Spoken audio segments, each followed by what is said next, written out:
Assalamualaikum warahmatullahi wabarakatuh. Perkenalkan nama saya Gusta Randiva dengan nomor NIM 20 12 11 663 dari kelas 1A Prodi S1 Keperawatan. Pada video kali ini saya akan mempresentasikan tentang tantangan Pancasila di masa Revolusi 4.0.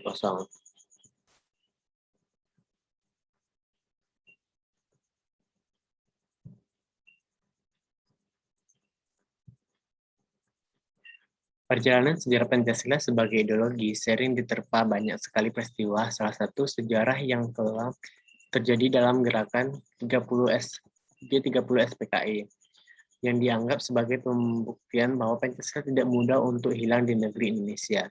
Hingga pada tanggal 1 Oktober diperingati sebagai Hari Kesaktian Pancasila. Revolusi merupakan sebuah perubahan paradigma mengenai sistem perekonomian. Revolusi pertama kali dalam catatan sejarah terjadi di tanah Inggris yang lebih dikenal dengan Revolusi Industri 1.0 yang terjadi di antara 1800 sampai 1900. Revolusi Industri 2.0 merupakan kelanjutan yang tidak terpisah dari Revolusi Industri 1.0 yang terjadi di Inggris. Revolusi ini berbasis kepada pengetahuan dan teknologi yang terjadi sekitar tahun 1900 sampai 1960. Revolusi 3.0 ini disebabkan oleh munculnya teknologi informasi dan elektronik yang masuk ke dalam dunia peristiwa yang terjadi antara 1960 sampai 2010. Pada saat sekarang ini revolusi 4.0 ditandai dengan adanya konektivitas manusia, data, dan mesin dalam bentuk virtual atau yang lebih dikenal dengan cyber physical. Peristiwa revolusi 2.0 sampai revolusi 3.0 sudah dilalui oleh ideologi Pancasila dengan benar dan tepat. Sehingga tantangan yang dihadapi pada masa revolusi selanjutnya harus dijalankan oleh Indonesia melalui ideologi Pancasila dengan benar dan tepat agar ideologi negara Republik Indonesia tetap eksis di bumi pertiwi maupun di bumi Nusantara ini. Pancasila dianggap sebagai leader atau bintang petunjuk jalan, sehingga perlunya sebuah kajian secara teoritis dalam menghadapi tantangan dan bagaimana cara penguatan ideologi Pancasila dalam menghadapi era revolusi 4.0. Ideologi Pancasila. Beberapa ahli dunia memberikan definisi yang berbeda mengenai ideologi, tetapi memiliki makna yang hampir sesuai demi mencapai suatu cita-cita yang diimpikan oleh pemegang ideologi yang telah dipelajari atau dipahami. Seperti ideologi yang dipahami oleh Martin Seligman menganggap ideologi sebagai sistem kepercayaan. Alwin Signer ideologi sebagai proyek nasional. Dan Paul Hirsch ideologi sebagai relasi sosial. Ideologi di dunia kita mengenal beberapa ideologi yang digunakan oleh negara-negara di dunia, yaitu ideologi liberalisme, sosialisme, komunisme, dan Pancasila. Pentingnya Pancasila sebagai ideologi negara adalah untuk memperlihatkan peran ideologi sebagai penuntun moral dalam kehidupan berbangsa dan bernegara, sehingga ancaman-ancaman yang datang untuk negeri ini dapat dicegah dan dengan cepat. Sebab Pancasila merupakan ideologi yang terbuka bagi seluruh perkembangan zaman, sehingga apapun yang terjadi dalam perkembangan zaman harus sesuai dengan kaidah-kaidah yang berlaku atas dasar Pancasila. Nah, selanjutnya itu adalah revolusi industri 4.0.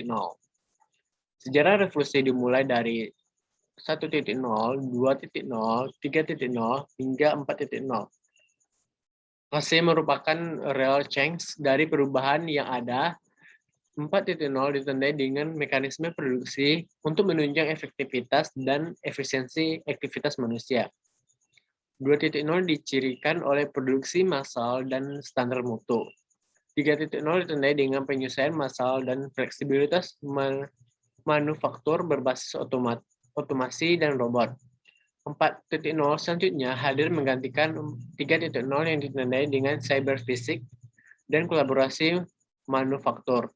Istilah 4.0 berasal dari sebuah proyek yang diprakarsai oleh pemerintah Jerman untuk mempromosikan komputerisasi manufaktur. Revolusi Industri 4.0 banyak membawa perubahan dalam kehidupan manusia. 4.0 secara fundamental telah mengubah cara beraktivitas manusia dan memberikan pengaruh yang besar terhadap dunia kerja. Pengaruh positif 4.0 berupa efektivitas dan efisiensi sumber daya dan biaya produksi. Meskipun dampak pada pengurangan lapangan pekerjaan, 4.0 membutuhkan tenaga kerja yang memiliki keterampilan dalam literasi digital, literasi teknologi, dan literasi manusia. Selanjutnya itu adalah revolusi industri 4.0 di Indonesia akan mendorong 10 prioritas nasional dalam inisiatif Making Indonesia 4.0 yang bersifat lintas sektoral, yaitu pertama, perbaikan aliran barang dan material, yang kedua, desain ulang zona industri, ketiga, mendokumentasi standar-standar kelanjutan, yang keempat, memberdayakan UKM, yang kelima, membangun infrastruktur digital nasional, yang keenam, menarik minat investasi asing, yang ketujuh, peningkatan kualitas SDM, yang kedelapan, pembangunan ekosistem inovasi, 9, insentif dan investasi teknologi, serta yang ke-10, harmonisasi aturan kebijakan.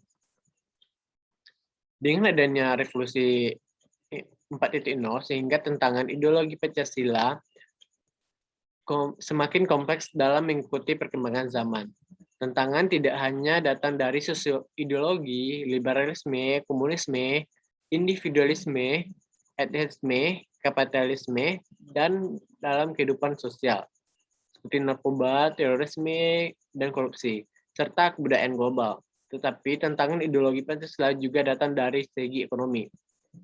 Tantangan dan penguatan ideologi Pancasila dalam menghadapi revolusi industri 4.0 adalah, pertama, membumikan Pancasila dalam perkembangan revolusi 4.0 dengan cara meningkatkan pemahaman Pancasila, mengurangi eksklusifme sosial, mengurangi kesenjangan sosial, meningkatkan wawasan Pancasila bagi penyelenggara negara, serta menjadikan Pancasila sebagai keteladanan dalam menghadapi revolusi industri 4.0. Yang kedua, penguatan Pancasila dalam menghadapi revolusi industri 4.0 adalah dengan meningkatkan sumber daya manusia Indonesia yang unggul sesuai dengan nilai-nilai Pancasila. Yang ketiga, mempertahankan eksistensi Pancasila sebagai ideologi dasar negara Indonesia. Tantangan yang dihadapi dalam proses penanaman nilai Pancasila pada era revolusi industri 4.0 saat ini yaitu salah satunya terletak pada peserta didik yang sudah tidak dapat terlepas dari handphone dan gadget. Namun, hal tersebut juga dapat diatasi dengan cara memanfaatkan perkembangan informasi serta ilmu pengetahuan dan teknologi atau iptek menjadi media dalam penanaman dan penguatan Pancasila di era revolusi industri 4.0. Guru dan dosen dituntut untuk dapat lebih kreatif untuk mengembangkan metode pembelajaran pendidikan Pancasila sebagai media pembelajaran. Baik, terima kasih atas perhatiannya. Itu saja yang dapat saya sampaikan. Mohon maaf apabila ada kekurangan, saya mohon maaf. Saya akhiri dengan ucapan Assalamualaikum warahmatullahi wabarakatuh.